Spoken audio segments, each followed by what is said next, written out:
सहनावतु सहनौ भुनक्तु सह वीर्यङ्करवावहै तेजस्विनावधीतमस्तु मा विद्विषावहै।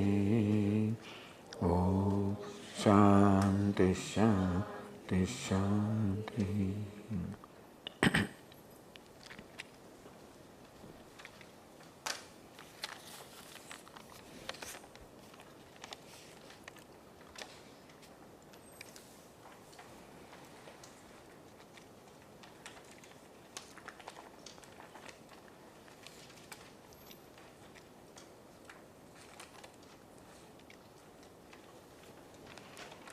There is always a confusion in my mind to decide if I should work abroad or I should work in India.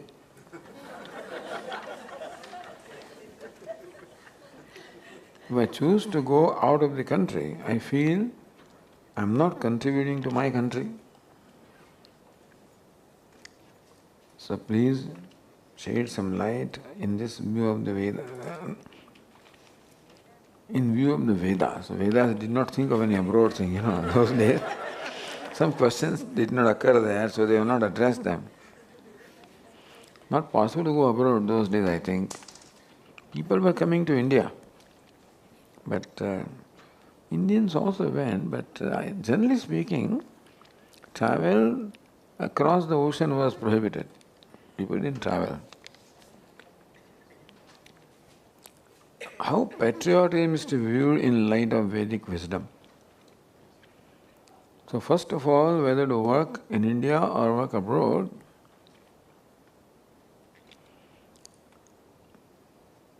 it depends on basically what your priorities are. If, for example, earning is a priority, the need or the priority in your mind, then going abroad would certainly be more beneficial. You will be able to make much more money than you can make here. If that was not that important to you, and you could be content with what you earn in this country, then I would suggest that you be here. Then you are contributing to this country. Whatever talents you have, they are utilized in this country. So if there is a choice where the income is not the deciding factor, usually that is the deciding factor. And understandably so, after all, that's the reason why people go abroad and, going abroad has the advantages also. I also went abroad, but I said that I don't know enough here. So I must go and study more. This is the first idea in my mind. And there was always not a plan, but a thought of returning to India. It all happened in different way, but this is how it was. But my desire was to be a better engineer and more, so study and be more informed, skilled. That was the idea. And therefore there was, in my case, a plan to return. And it worked out that I returned to Sandipani Sadhalaya straight away from New York. So that was a different matter. But so it depends upon your priority.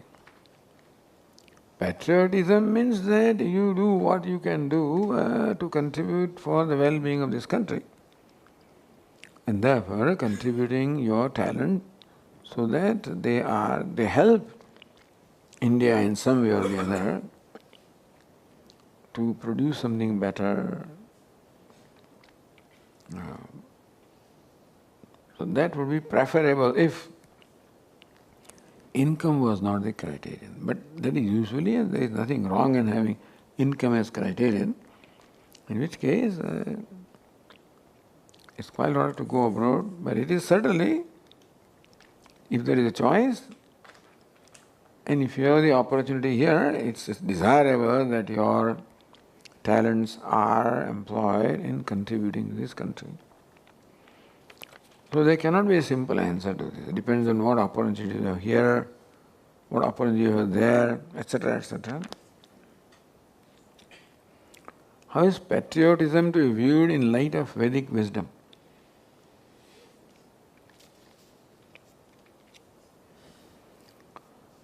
Well, patriotism means being loyal to one's country.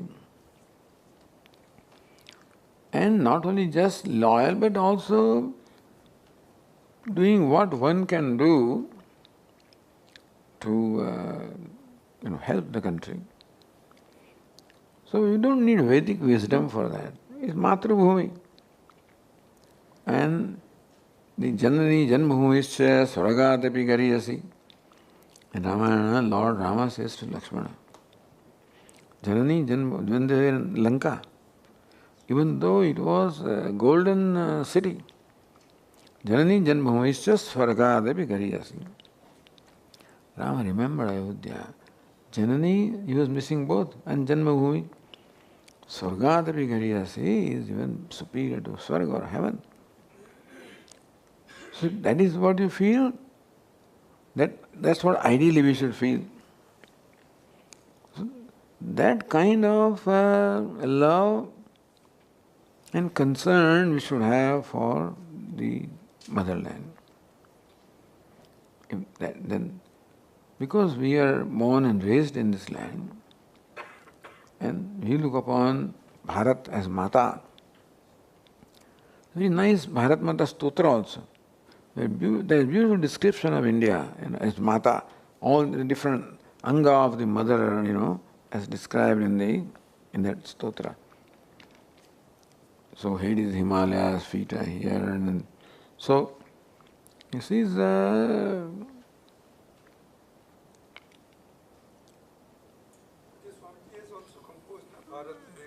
yeah. More for seva. Then yes, you must contribute to the Bharat Desha. That is true. Because Pujya Swamiji also felt very much as to what we should. Because there is a lot of work to be done. There are a lot of sections of society who are deprived. And a very beautiful sutra. People helping people. So people who are benefited, empowered, should help people who need to be empowered. So basically it is a very good spirit that you feel for the country, which most Indians don't. We can sacrifice anything for our self-centeredness. Indians are very self-centered people, really. I can sell my country. Otherwise, how can there be so much corruption at that level? Where people have compromised the well-being of wealth of this country when you're buying weapons, buying all kinds of things for the country. You still fill up your pockets, So, looking at this, I shouldn't say this, and I'm very negative that way, but I don't think that we care for our country and care for its prestige, care for its impression, care for its... But that's my personal view. It is not something that is... it's, I guess my frustration is saying this, nothing else, with the things.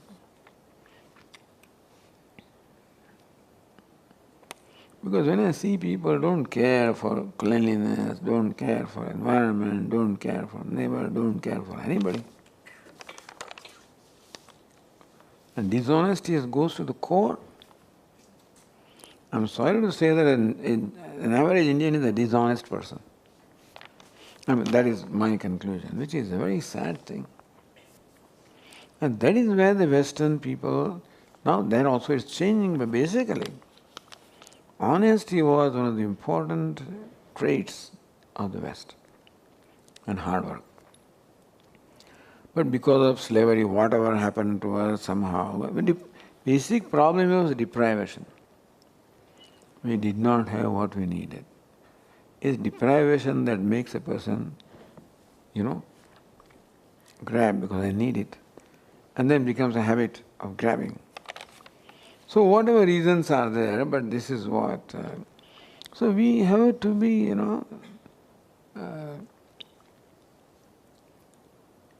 respecting the country, respecting the motherland, having pride for the country, for the Vedic culture. It's all desirable to have. And I'm most amazed at our Prime Minister, who is really proud of this country, He's genuinely proud of this country. And tremendously optimistic. That's how a leader should be anyway, but so that is something to be inculcated. He is our Guru Bhai. Our Prime Minister is our Guru Bhai. Yeah. Yep. Because he looked upon our Puja Swamiji as his Guru.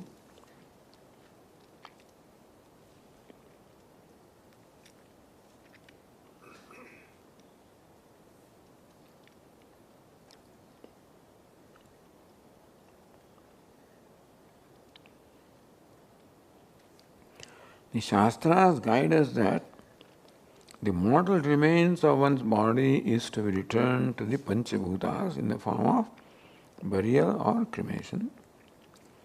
In modern day, the body organ donation, this aspect seems to be overruled. How does this also affect the Pitru rituals, duty of the Karta or Gati of the donor? This organ donation is not totally new to us. There are cases of organ donation in the Puranas, like famous case of Karna, who donated his Kundala Kavacha, That is also the name of a king whose name was Shibi. And he also, that Agni came, Agni and Vayu, I think, in the Agni Indra. One to test him.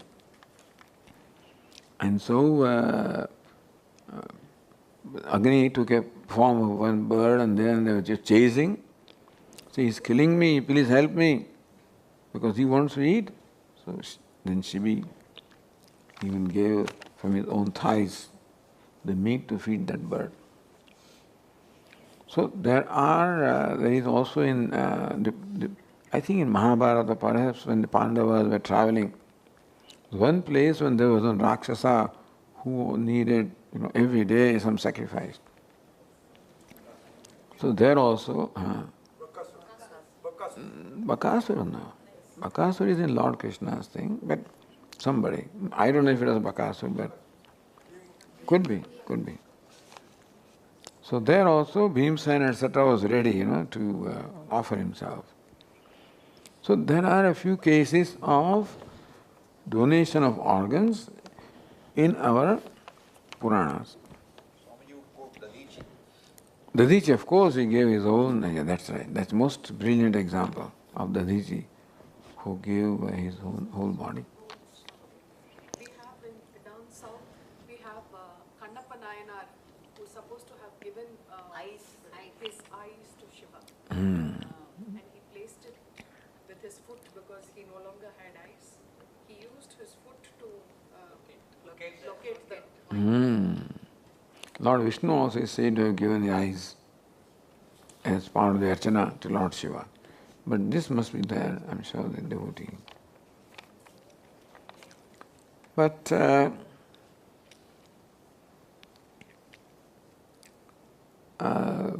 I guess donating organs which are critical organs, which are in short supply, like kidneys, etc., or eyes, may be in order. I may not prescribe that for my body, but I think that it's a good idea. As long as the body doesn't get disfigured, you can still bury it or cremate it. I don't like the idea of donating a whole body and they do whatever they do with it. But organ donation, in my opinion, is in order when these organs, critical organs, are in short supply. If the whole body is donated, you don't know what happens to it, then there is no cremation. Which idea I am not too happy about.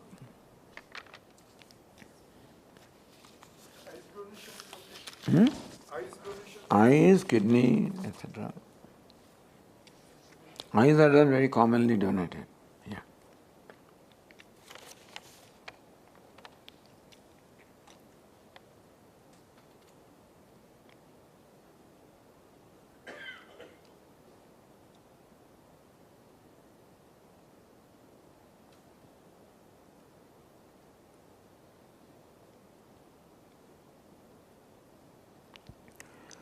Swamiji mentioned yesterday that with family supporting, one can be in Vanaprastha without going into a forest. Can one enter into sannyasa under a similar condition? In such a case, will it be in principle sannyasa? There is a sannyasa called kuti chaka, where sannyasi lives in a small kuti in the same property. So the home is there and you make a little kuti for the sannyasi, who is a family member and is supported by the family. So that is there, kuti chaka sannyasa. Bahudaga, sannyasis who keep on traveling from one pilgrim to the center to the other. Udaka stands for a pilgrim center. There are some sannyasi. Hamsa and Paramahamsa. So this is permitted.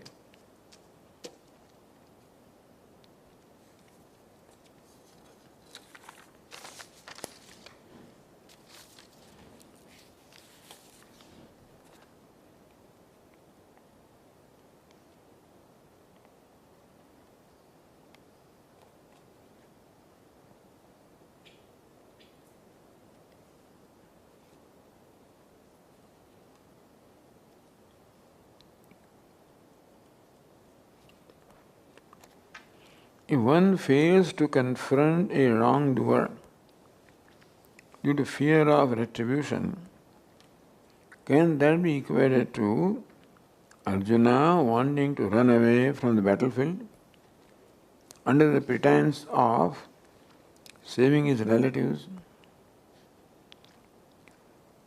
Would this be considered an act of cowardice or an act of kausalam? See, this conclusion that Arjuna wanted to run away from battlefield is not right. Arjuna did not run away out of fear. He did not run away also. He said that I see no purpose in fighting this battle, therefore I will not fight. If Lord Krishna should show him the purpose, he would fight. He did not fight, nayotse, because nacha shreyanu pashyami, I see no well-being, any good coming out of this battle. Which was the viewpoint. So it took all this time, the Lord Krishna, to make him see that there are two kinds of outcome of an action. One is the drishtaphala, meaning that you fight and people are killed, or an action produces a result which is a tangible result. There is also a result that action produces punya papa, and other than that, action also can produce antakarana shuddhi. This is the main contribution of karma yoga. That karma is performed generally for a tangible result, but as Bhashyakara says, karma can give you swarga, agnihotradi. Same karma performed as an offering to Ishvara brings about antakarana shuddhi. This is in preface, Upadhada Bhashyam. So this is what Arjuna did not know. When you realize that you can perform action not for the tangible result, but the spiritual result it brings out. So Lord Krishna says, Sukha Dukkhe Same Krutva Labha Labho Jaya Jayo. It's called Samatva. So Samatvam Yoga Uchyate. And therefore, Yogastha Kuru Karmani Sangam Tyaktva Dhananjaya. So basically it was Sangam Tyaktva, giving the attachment or giving the judgment about the outcome or karma phala. So Arjuna did not want to run away from the battlefield. He did not have any problem in confronting the evil also. But his vision changed. Instead, evil he saw relatives. That is how the whole thing is. Then Lord Krishna to say that these are this adharma and dharma is not Kaurava and Pandava. So Arjuna came to the battlefield on the side of dharma. Then he turned into Kaurava Pandava. That is why this happened. So they need to go back to the fact that he represents dharma. But if he cannot confront wrongdoer, that was not Arjuna's situation, by the way. Not that he did not want to confront. He was capable of confronting, but he did not see the purpose of confronting. So Lord Krishna had shown him the purpose. Then he could do that. So Kausalam is not fighting or not fighting. Kausalam is having the right attitude in performing action. Yoga karmasu kausalam. Yoga means the attitude. In this case, Ishvararma Buddhi. Therefore, Ishvararma Buddhi or Nishkamata that you have is called kausalam in performing, because it makes action a means of freedom. Not action really. In attitude which means of freedom, or attitude that creates bondage. Self-centered attitude creates bondage because it brings about more and more ragadvesha, whereas this being nishkama, contributor, offerer, attitude purifies the mind. So that is why that yoga means that attitude is kausalam. Karma is karma. So kausalam is not to be measured by your action. It's to be measured by the attitude that you have in the action. The other kausalam in terms of skill has its own value. So doing more efficiently, faster, etc. has value, but here we are talking about the spiritual value. In that sense, the right attitude is the skill or kausalam in action.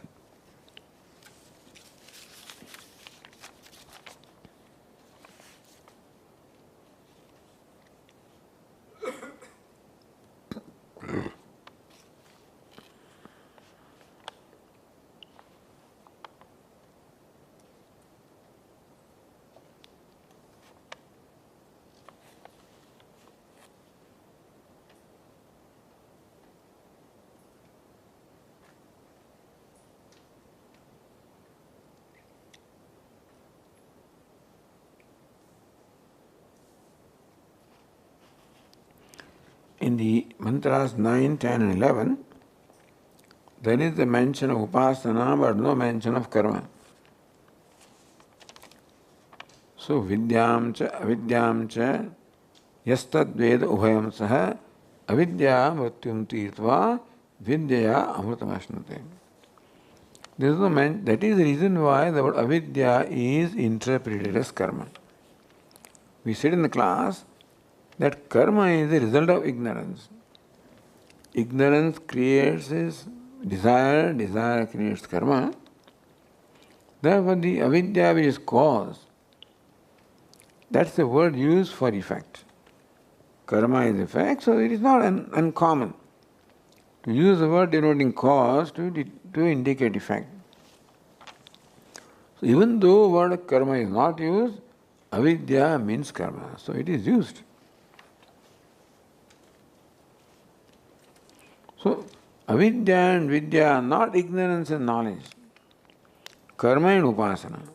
Vidya there means upasana and avidya means karma.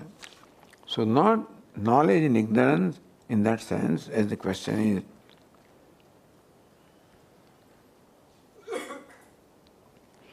Normally any jignyas or mumuksha is partly avidya and partly vidya. Unless he completely overcomes avidya, how can he attain immortality by performing vidya and avidya together? This immortality is nothing but the identity of devata. This is not moksha. Avidya mrityum tirtva vidya amritamashnude. Vidya means by performing karma with right attitude, mrityum, he overcomes ragadvesha, mrityu of the nature of ragadvesha.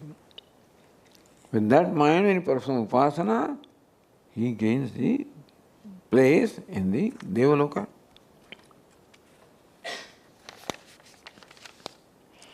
So Vidya, Devaloka. By upasana, you get the loka of the world of the Devata upon you are meditating.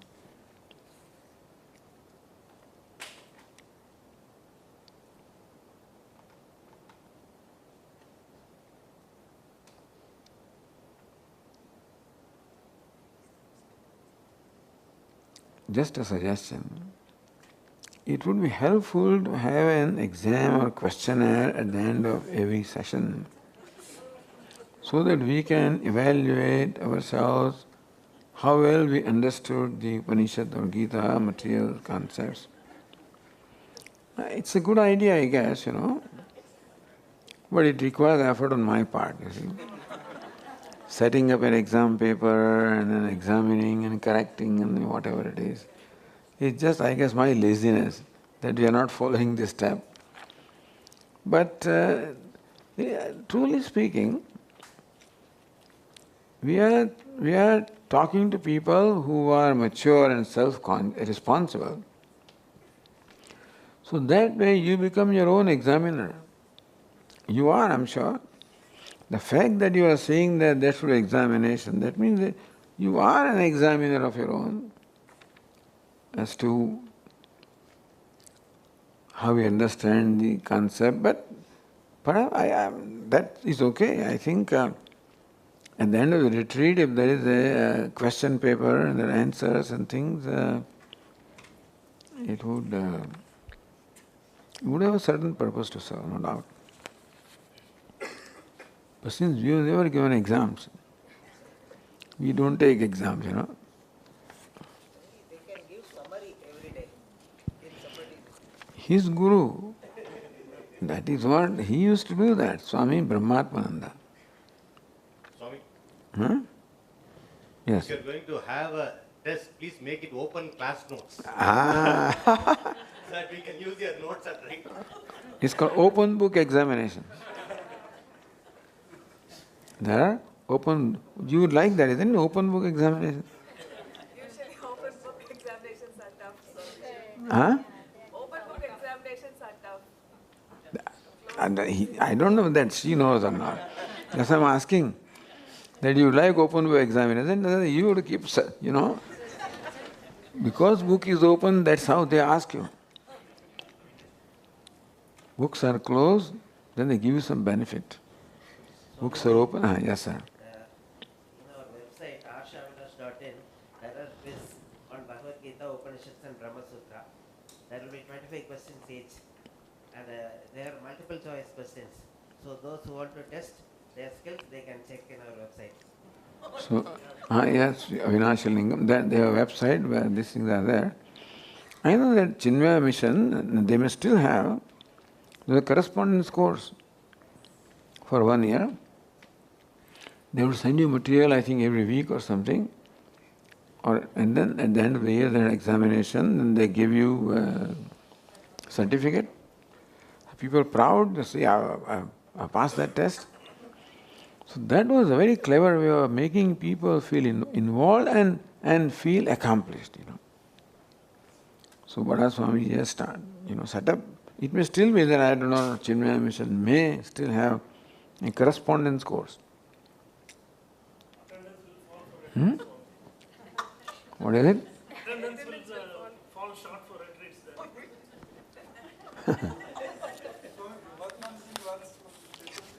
Brahmatmanji? No, Tattvabodha, when the text is over, there is a test on Tattvabodha. And I don't know whether that practice continued or not, I do not know, but in the olden days, when he started classes, I know this was there. And what else he was doing, I don't know. What other things, whether he asked people to come and recite or explain what is it that... I would not be surprised if he did that, He's a pretty taskmaster, Since we had a guru who was not a taskmaster, we never became one,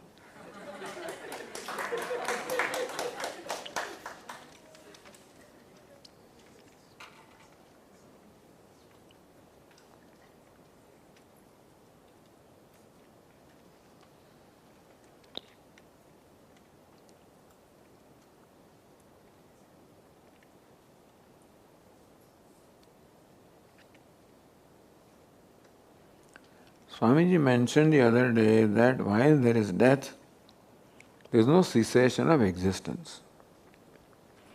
Because death is nothing but, just as matter is indestructible and only changes form, so life is also indestructible, changes embodiment. So there is no beginning or end of life.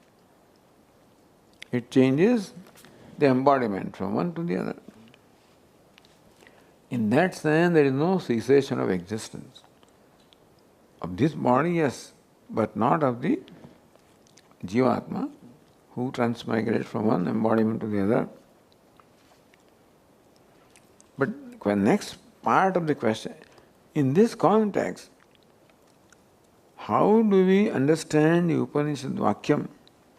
Na pretya sanya asti.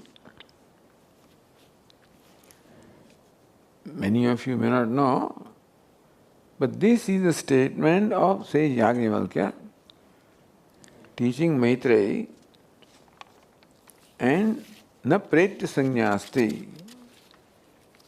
Pretya literally means after departing from this body, meaning death.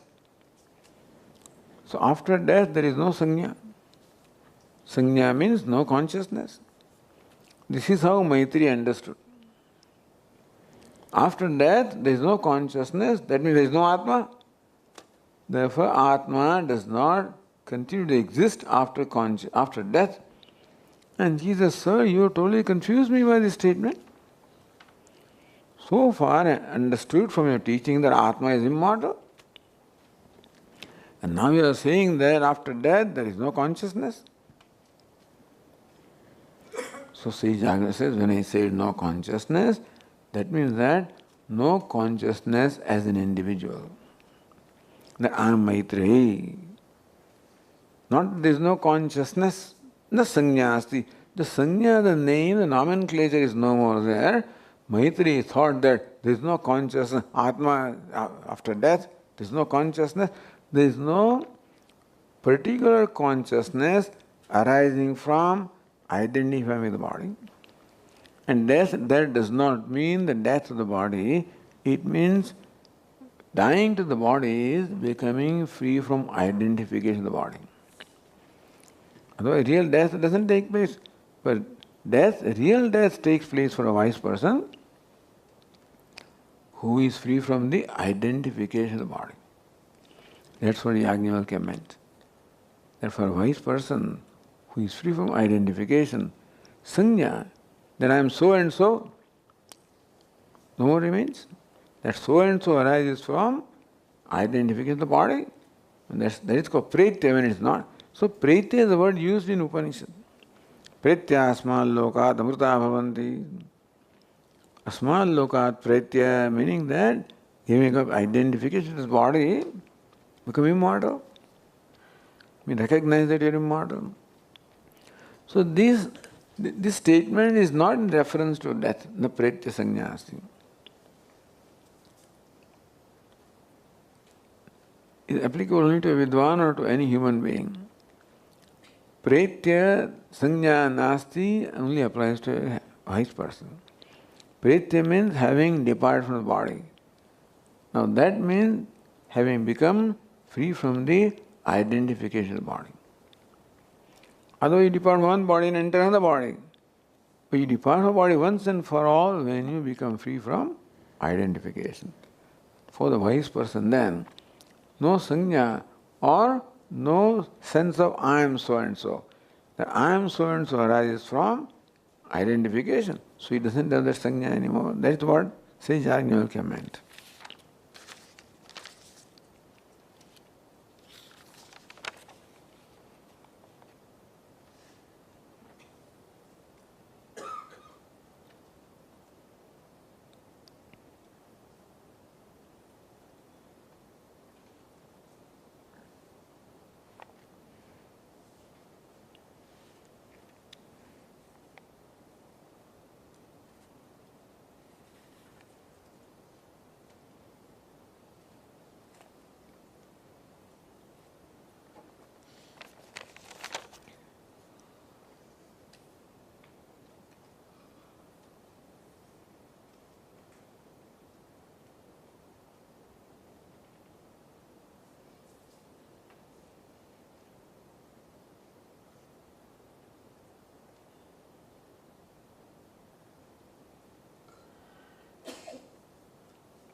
In today's class, you mentioned that Vidya was to be taken as Upasana. Upasana Yoga, it says, and Avidya was taken as Karma Yoga. And that one should not be neglected at the cost of the other. In the Bhagavad Gita, chapter 12, Bhagavan mentions a krama or order which is based on adhikatma jignasu. It says, Mayeva manadatsva, Maya buddhim niveshaya, nivasisramaya atha chittam samadatam na shaknoshi mayistiram abhyasa yogena tatha. Abhyasepya samadosi mat karma paramoha. And even that you cannot do, then sarva karma phalatyagam. So sarva karma phalatyaga, karma tyaga to Ishvara, abhyasa of focusing mind in Bhagavan, and identification with Bhagavan. So there is a famous verse, Uttama sahaja avastha, dvitiya dhyanadharana, tritiya pratima puja, home yatra chaturthika. Uttama sahaja avastha, the most exalted avastha is identification with Ishvara. Dvitiya dhyana dharana. When you cannot do that, then dhyanam and dharana, meditation and concentration. Can't do that, tritiya pratima puja. Third stage is the worship of pratima or image, Lord in the form of image. Home yatra chaturthika. If that also you cannot do, homa and yatra. So meaning that depends upon the ability of mind to focus. Homa and yatra, they don't require much concentration. Pratima puja requires some concentration. Meditation requires further concentration. And identity with Ishvara, most concentration. So that's how Lord Krishna mentions these 4 steps in the 12th chapter. That's not the krama here. Lord Krishna doesn't mean upasana yoga and karma yoga. Lord Krishna mentions the 4 stages of the focus of the mind. Lowest is karma phala tyaga, more than that is karma tyaga, more than that is abhyasa or meditation, and more than that is samadhi. So these are the stages of concentration Lord Krishna mentions, not related with Vidya and Upasana of this Upanishad.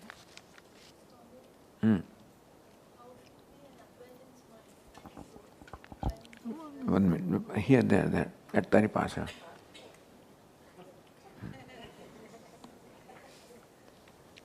Yeah. So, how should an Advaitant's attitude be while while he does the Pratima Puja? How should Advaitins' attitude be when? While doing Pratima Puja. Pratima Puja. I mean, idol worship. Yeah, it's Pratima, don't call it idol worship. So it is worship of Ishvara in the form of Pratima. Then you are a devotee and that is Lord. When you are worshipping, you are, offering your devotion and everything to the Lord. That is the attitude. No Advaita. Advaita cannot be in puja, etc. That requires duality. So accept that. But this is the duality which helps you ultimately grow out of duality. So we function in duality today such that duality becomes more intense. Because when you relate with ragadveshas, but here when you are performing Ishvaras or Devata worship, see one thing that this puja does, is that number one, you are alone with your Ishtadevata. Number two, you know that you are not being judged. See, when you are with anybody else, there is always a concern about my being judged. And usually I have a facade. When I am with you, I don't show exactly what I am. I always display myself as I think you would like it to be. Or I always seek, hey, go. Gone. The battery gets over, just right suddenly.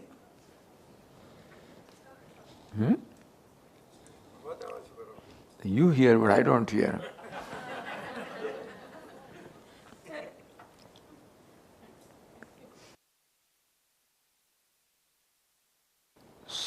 So when you are doing Pratima Puja,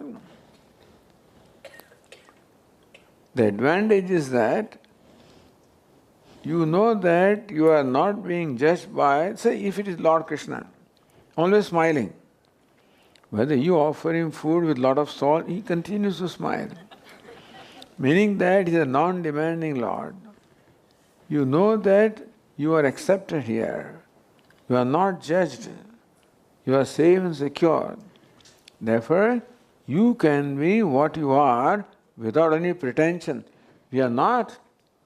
When we are in the world, some pretense, some facade is always there. Because always a fear of rejection, something is always, concern is there. So, I am not totally honest when I am with the world.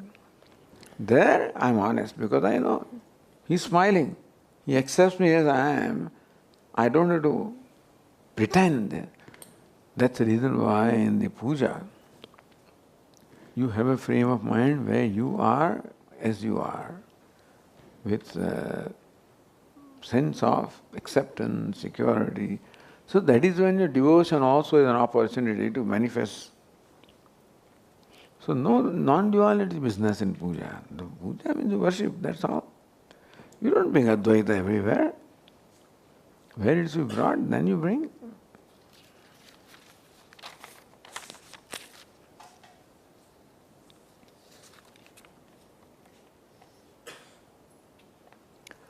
What's the significance of Chin Mudra while meditating? So, there are a variety of mudras are there, and each mudra represents a certain energy. And Chin Mudra also represents, I guess, a certain energy level where the energy is retained. This symbolically, Chin Mudra is the mudra of the oneness or identity of the Jiva and Ishvara. But like every mudra also this represents a certain energy of retention of energy. And so there are so many mudras in which meditation can be performed, of which this is the most familiar to us because of Lord Dakshinamurtis. And so, yes, it is. People do that and that retains your energy within yourself. Chin Mudra.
I should expect this question.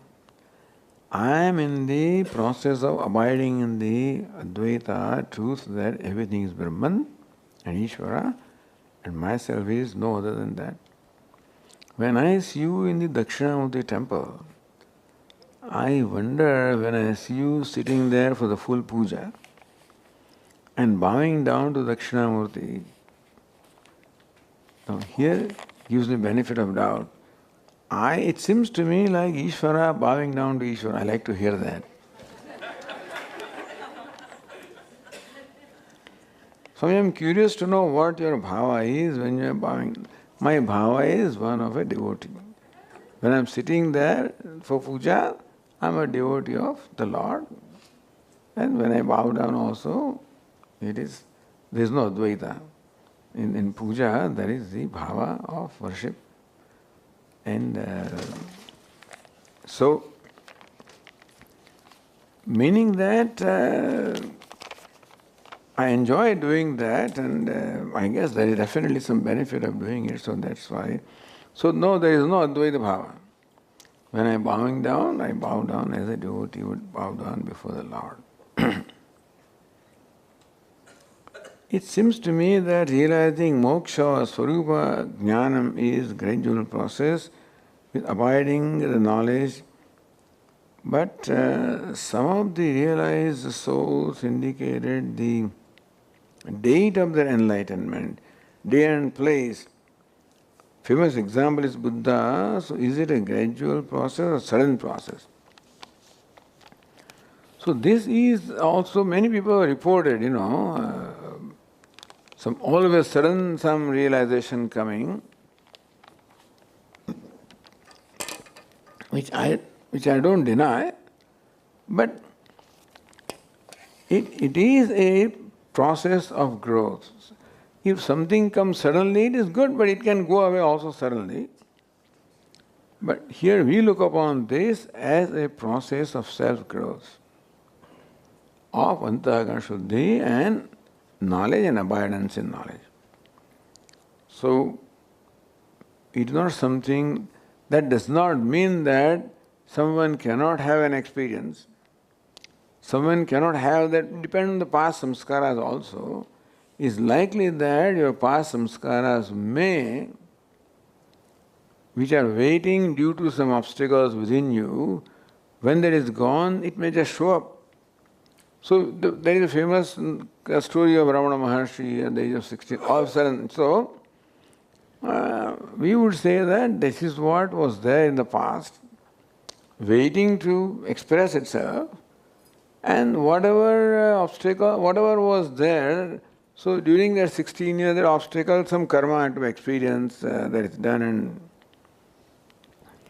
But still we would like to only understand that as not a sudden event that happened at that time, it is something that happened which is a result of his past accomplishments, and whatever must have remained still to be done for abidance is what then he did, for those 11 years, etc. So it is best to understand that as a process. But it is likely that we are carrying, because from birth to birth we continue in the same progressive path. And at one point in time, in the 6th chapter, Shankaracharya says also, Tatratam buddhi sanyogam labhate paurodehikam yatadecha tato bhuya samsiddho kurunandana. That in the next birth also he gets connected to where he left in the previous birth. So Bhashyakara says that when some obstacle that was there, when it is over, then he gets connected and he continues that process. So there was something because of which he took birth, which meaning that there was something that he had to go through as a result of some karma, and when that is over, he gets connected again.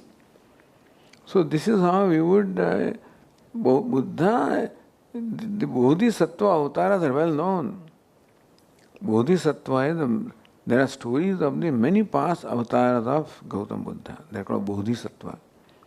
So there also we see a process, and therefore In this birth it may look like there was a sudden, but in fact he was under Bodhi tree for a long time, and then there was enlightenment. So it's also a culmination of what all he must have been doing over many births.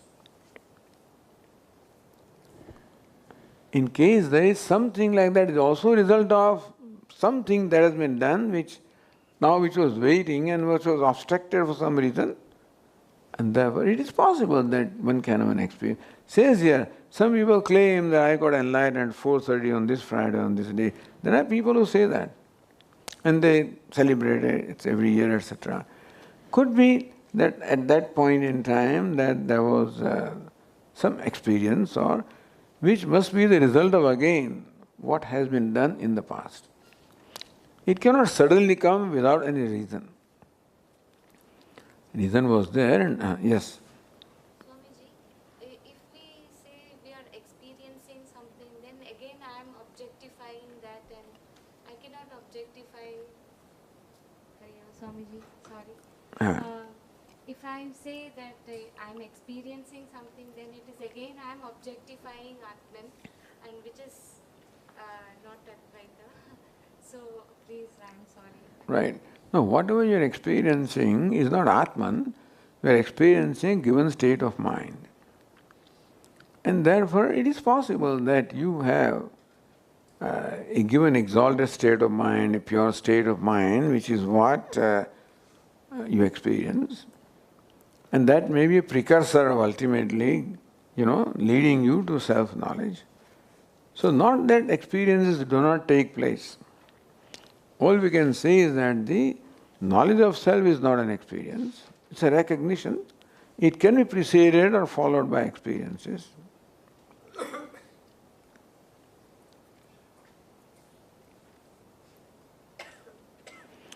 Then next question is,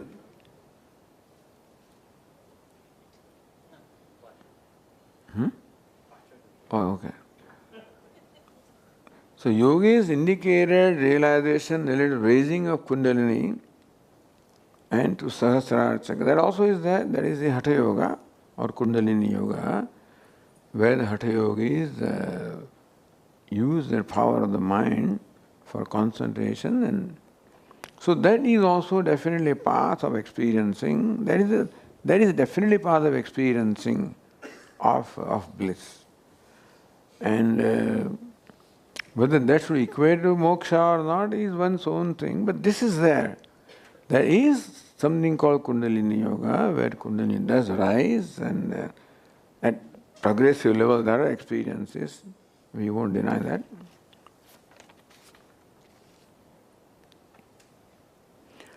The Yoga Vasishtha says that there are some who have affinity for yoga, there are some who have affinity for jnana.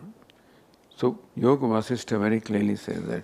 So in fact, even Srimad Bhagavatam says also that Antahkarana Shuddhi takes place. In some mind, desire for knowledge arises. In some mind, the desire for worship arises. So both bhakti also requires Antahkarana Shuddhi and jnana also requires. And therefore Antahkarana Shuddhi can bring about one of these also. That's what he said there. So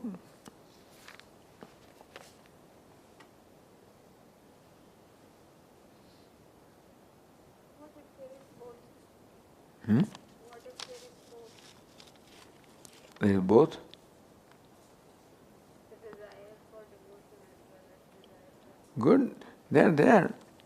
But to distinguish a devotee from a person devoted or commitment of knowledge. But would it clash? That is what you say. No, they would not clash. But when the devotion is, that is what he focuses upon. That's why his mind is just for worshipping Ishvara only. Which is what Bhagavatam would describe. Various devotees are described there who were totally always meditating upon and identifying with the Ishvara. And on the other hand, there are those who are contemplating upon. So a contemplative mind and a mind with an emotional mind. You can have both, but this is how Antahkarana Shuddhi may be predominantly one that creates a strong desire for knowledge or a strong desire for merging into Ishvara, etc.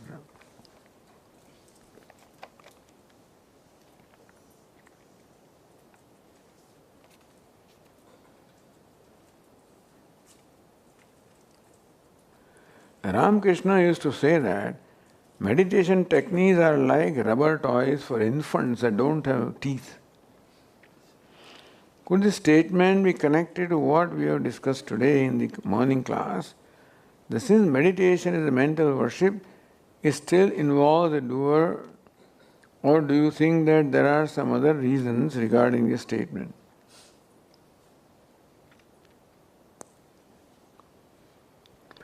Perhaps what Ramakrishna Paramahamsa meant is that he did not require meditation. I mean, he carried all this from his past. You can't expect someone born with what he was born with. And so this has to be understood as culmination of what has been going on in the life of an aspirant over a period of time. So Ramakrishna was essentially born that way, so was Ramana Maharshi. So that devotees call them avatars, so they were more or less ready.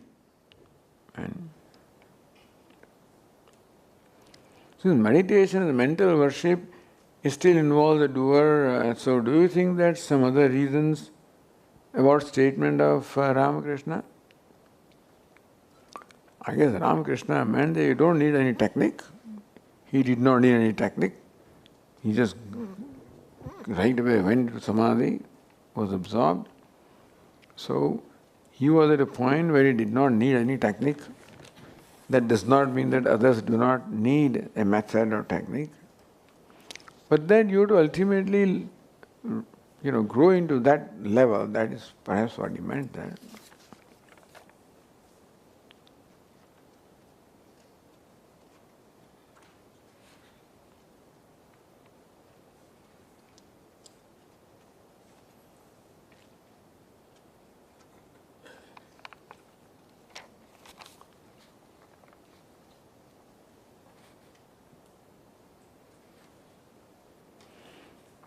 Is there a significance of these ceremonies that we do monthly or yearly after a person has passed away? So Shraddha ceremonies, etc., and the Tarpanam that is done every month. Does the above help the soul in transitioning to higher worlds? See, all the Shraddha is based on Shraddha. Shraddhaya yat kriyate tat Shraddham, that's how they explain, meaning it is a belief that soul is departed and that Jiva-Atma is in Pitraloka. And so what we do here is supposedly reaches that, so with Sankalpa what we do here reaches there, and that's how that Pitru is helped to overcome any obstacles if there are in order for him to remain in that loka. So these rituals are meant to make sure that they remain in Pitraloka and continue to enjoy or experience what Pitraloka has to offer. Because as Arjuna said, if you don't offer this water, etc., then they fall. So it's all a matter of belief, What is the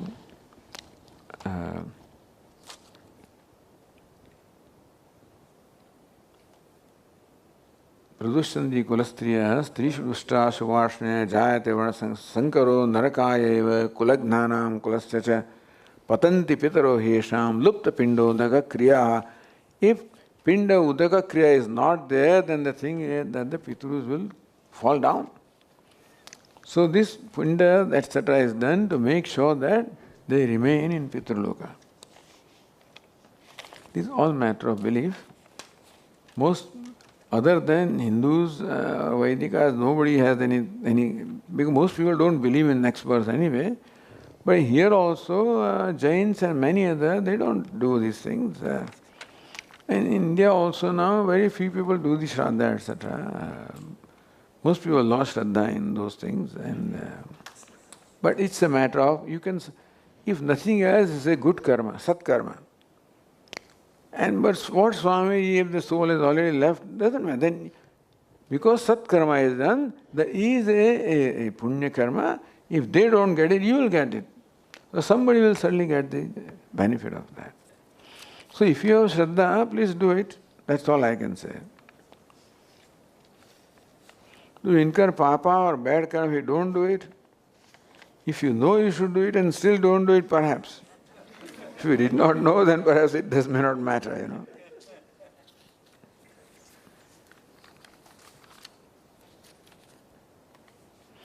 But I must admit that most people have given up that thing, because the present generation has no Shraddha in these things. In Swarga and Naraka and the Pitruloka, etc. People, it's not in our radar. Swarga and Naraka is not in our radar, you can say. And so Kailas Ashram, Mandleshwari, Divyanandji has come, I think. We invite him once, during our... So he was talking about that. He says, Shraddha nahi hai isliye, because there is no... What Swarga? We don't believe in that. So the question of performing karma for Swarga, most people don't have Shraddha in these things. So that is how things are falling apart. This requires Shraddha, that there is a Pitruloka, that the soul has gone to Pitruloka, what I do helps that, etc., etc. And so there are sections, particularly in the, I think, south of India, Tamil Nadu, other states also, where people have a lot of Shraddha. And they perform Shraddha with a great devotion and with very elaborate Shraddha is being done, which is fine. Elsewhere it's done in this measure, that measure, this measure, that measure, that measure, that, and not done. So there are all varieties, as far as the Shraddha is concerned. But you do according to your Shraddha.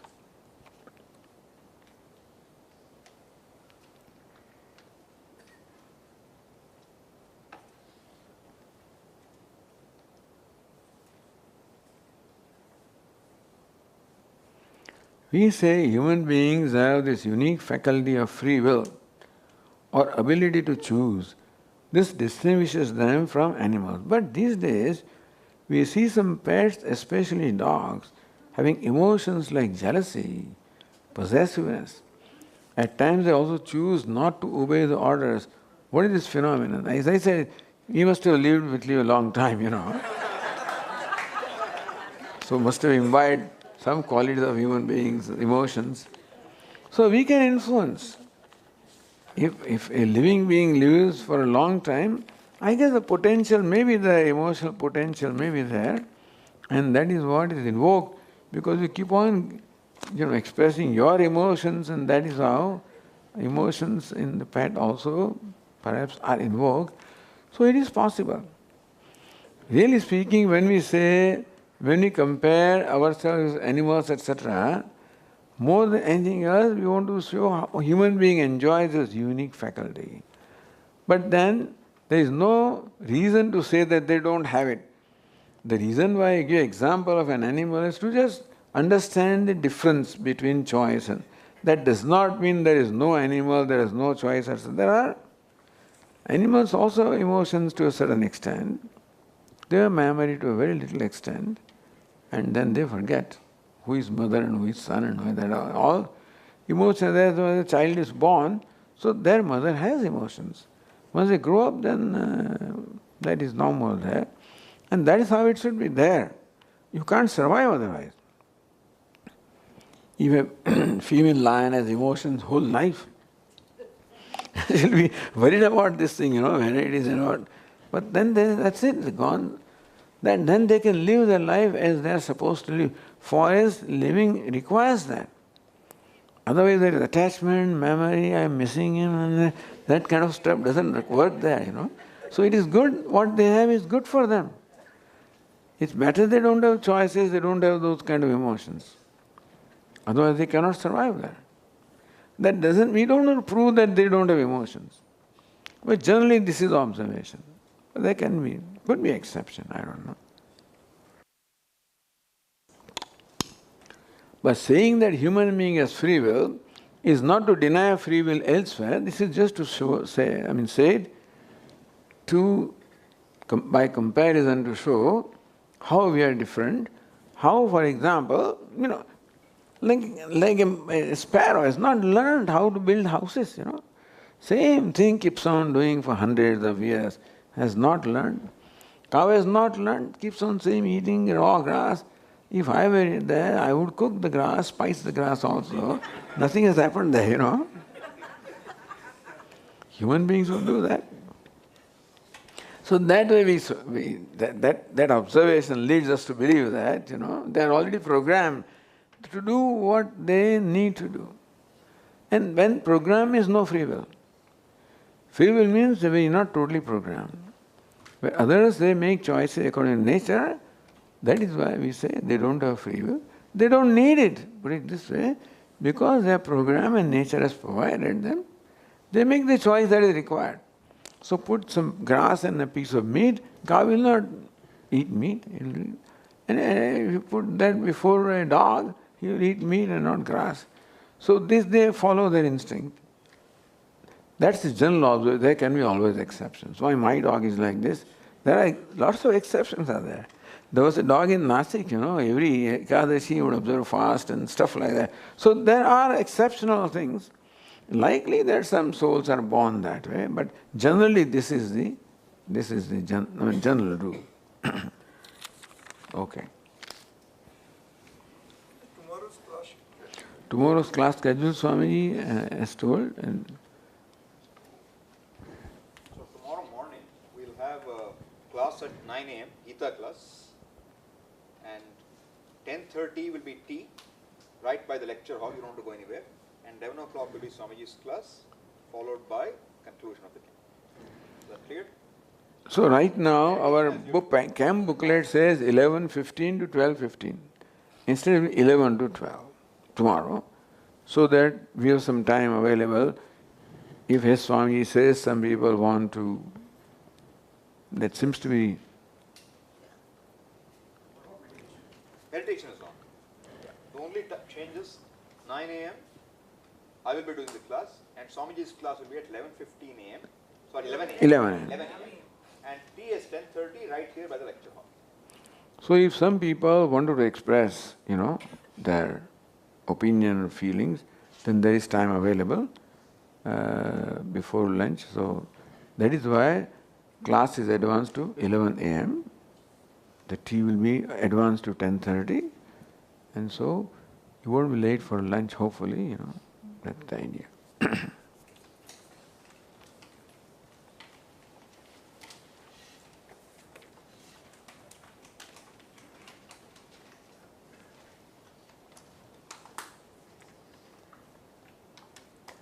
Kali Maheshwari Parvati Shankari Kali Kali Maheshwari Parvati Shankari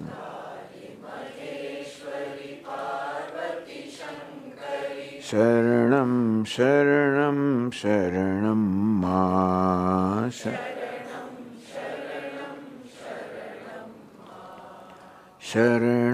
Sharanam Sharanam Ma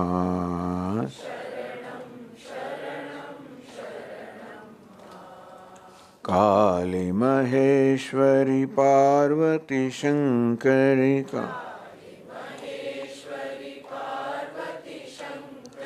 Sharanam Sharanam Sharanam Ma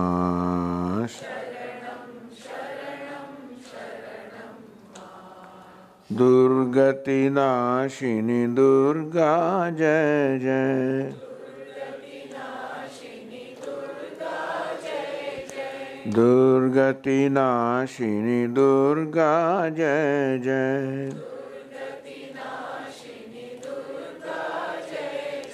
Kala Vinashini Kali Jai Jai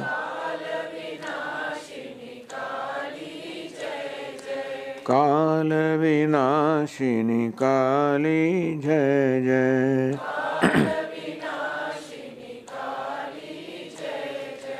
Uma Rama Brahmani Jai Jai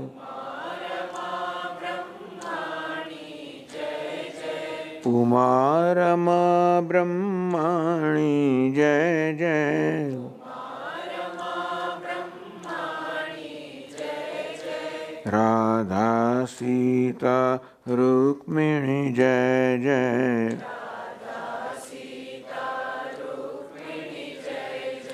Radha Sita Rukmini जय जय।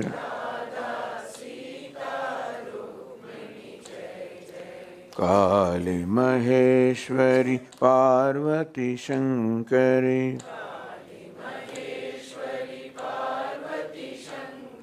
शरणं शरणं शरणं मां। दुर्गति नाशिनी दुर्गा जय जय। काल विनाशिनी काली जय जय।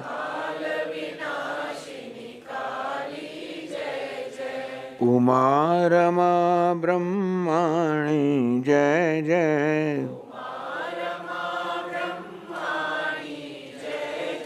राधा सीता रुक्मिणी जय जय। राधा सीता रुक्मिणी जय जय। काली महेश्वरी पार्वती शंकरी। काली महेश्वरी पार्वती शंकरी। शरणं शरणं शरणं मां। शरणं शरणं शरणं मां। दुर्गति नाशिनी दुर्गा जय जय। दुर्गति नाशिनी दुर्गा जय जय। काल विनाशिनी काली जय जय। काल विनाशिनी काली जय जय। उमा रमा ब्रह्माणी जय जय। उमा रमा ब्रह्माणी जय जय। राधा सीता रुक्मिणी जय जय। राधा सीता रुक्मिणी जय जय। राधा सीता रुक्मिणी जय जय।